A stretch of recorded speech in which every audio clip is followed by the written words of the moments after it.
Good morning. Welcome to Gimpy's History Corner. This is video number 75, and it's on a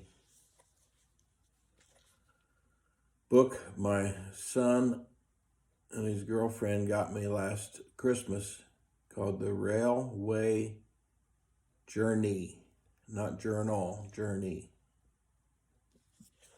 by a German sociologist named Wolfgang Schivelbusch.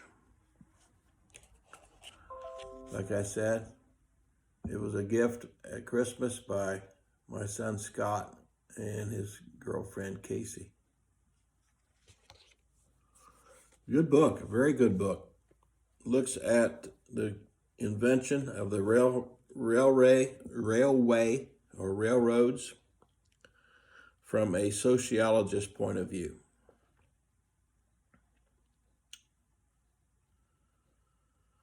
He argues that the railway is not just a technological innovation, it is a cultural innovation, restructuring how people experience the world. First, what did it do to time? It standardized time. Railway introduced a new mechanical sense of punctuality. The famous railroad timetable. If you watch old English movies, the characters are always checking timetables to see when the next train is. Space.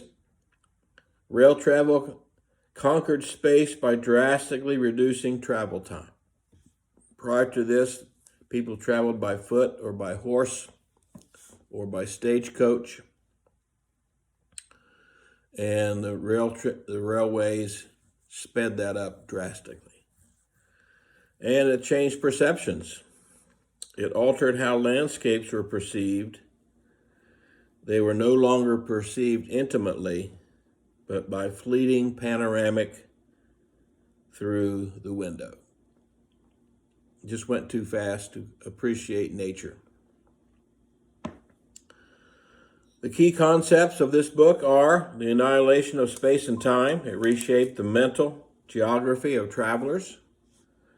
Shock and alienation. Passengers viewed the world as a blur. Panoramic or panoptic experience. Hadn't heard that word before, panoptic. It industrialized travel. Train travel became a metaphor for the industrial modernity. Just like the factory changed the workshop, train travel changed the way people moved around the world. It became predictable, standardized, and detached from nature. What were the cultural implications? Loss of locality. It undermined the uniqueness of local areas. You had new class dynamics. Designs of compartments reflected and reinforced social hierarchies. Different classes experienced in different ways. I'll show you some pictures that demonstrate that. Technological and sublime, both were awe-inspiring and terrifying. Okay, now European railways evolved differently than American railways. Let's look at the differences. Look at the stations.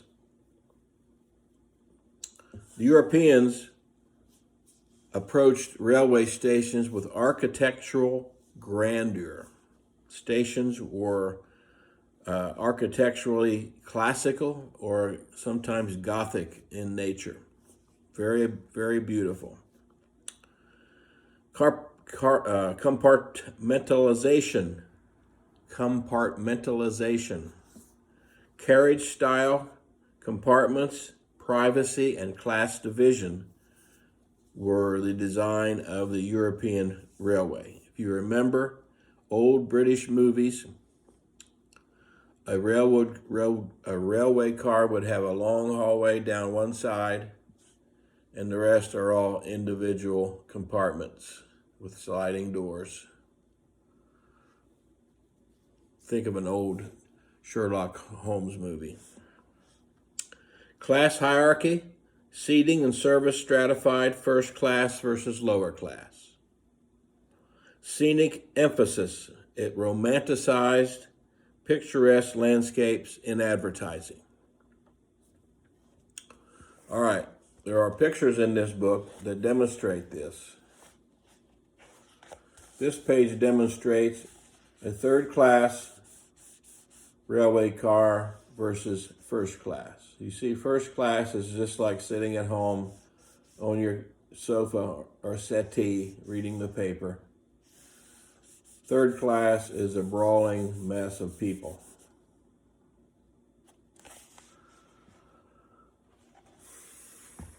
Okay, what were the American designs like? The Americans were a functional design of stations. Stations were focused on efficiency, so they were just buildings, wooden frame buildings, nothing fancy. Now later on, you get to New York City, and you have Grand Central Station, is pretty beautiful.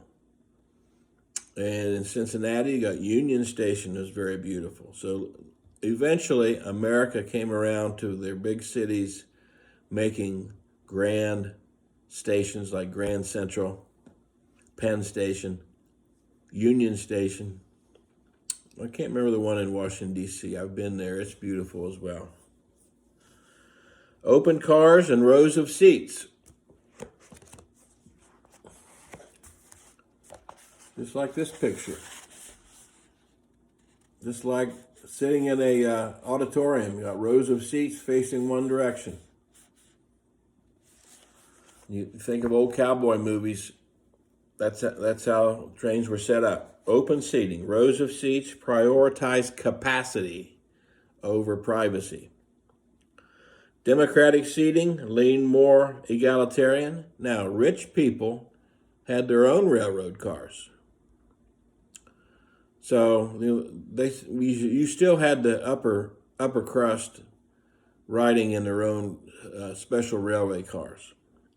But everybody else was just in rows. Landscape was seen as a commodity. You weren't looking at how beautiful the landscape was. You were looking to see what will we conquer next. What resources out there that I can take as mine. Okay, what about the accidents? Well, in Europe, accidents often led to regulating reforms and technological upgrades. America was growing too fast for that. Scale and expansion and lack of oversight meant safety lagged behind. Reform didn't come until the late 19th century, which is the late 1800s. So, as you can see from the picture, not all train rides went well. This is a railway line through a station that went too fast, too far, came out the other end.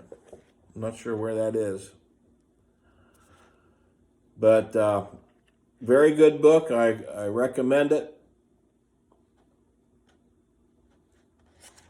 Here's a picture of a train crash, train wreck, or history is full of train wrecks. Abraham Lincoln became wealthy, somewhat wealthy, because of his work as a lawyer for the railroads.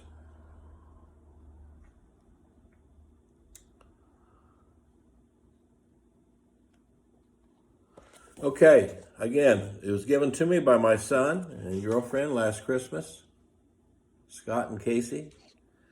And it's called The Railway Journey, the Industrialization of Time and Space in the 19th Century. We have, where we live in Noblesville, we have a kind of a train, not a museum, but it's you can ride a train and it's a modern train. It's not a steam locomotive, but it's a train you can take trips for special occasions. Like I take my grandsons on Halloween trips once in a while, or a Christmas trip, and it goes up the railroad a few miles and turns around and comes back. It's just an experience.